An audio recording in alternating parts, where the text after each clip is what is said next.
Hello and welcome to Mines and Money in Hong Kong. I'm speaking with Simon Youds, the Head of Operations for Cauldron Energy. Welcome, Simon. Good afternoon, John. First of all, can you please outline the impact from the independent audit of your resources?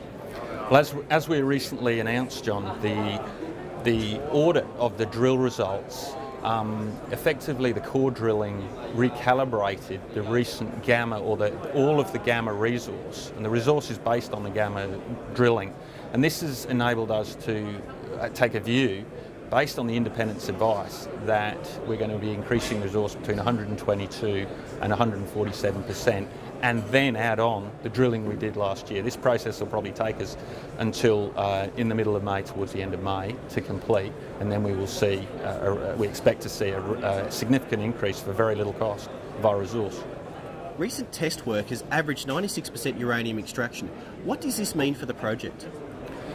The recent core drilling also enabled us to do some actual analysis and permeability and porosity testing, but also allowed us to do a bottle roll test and a number of bottle roll tests. Of the average of 96%, it's exceptionally good, and it shows the chemical availability of all the uranium, either by acid or by alkaline. And this is outstanding, and it's a step change for this Bennett well operation, as it moves us from an explorer really to start the pathway down towards potential production. And it shows that the uranium in the ground is available by in situ leach. We've just got to work out how to do it and then pay for it. And that's a process that'll take us a few years. Following on from the independent audit and the recent test work, have you been receiving any greater interest from international or strategic investors? Yeah, and that's a good question, John.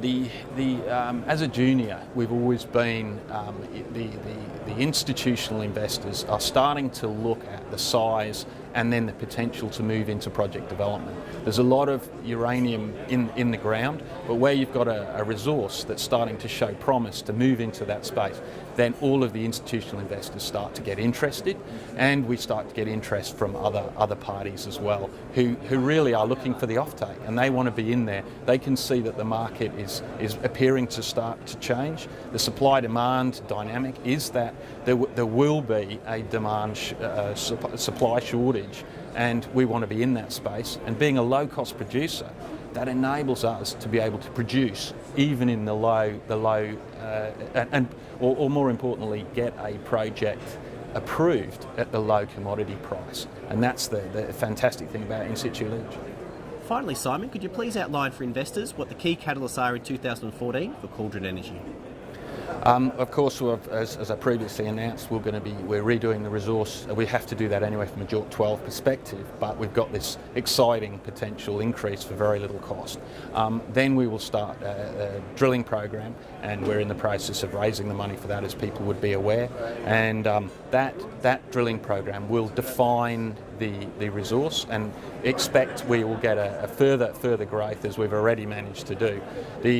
The really exciting thing is we're starting to move into that project development phase. We'll start the approvals processes, and we'll start all the scoping studies that go with that, and we can start defining the timeline to which we'll actually be able to look at potential production. Thank you very much, Simon, for joining us in Hong Kong. It's a pleasure, John.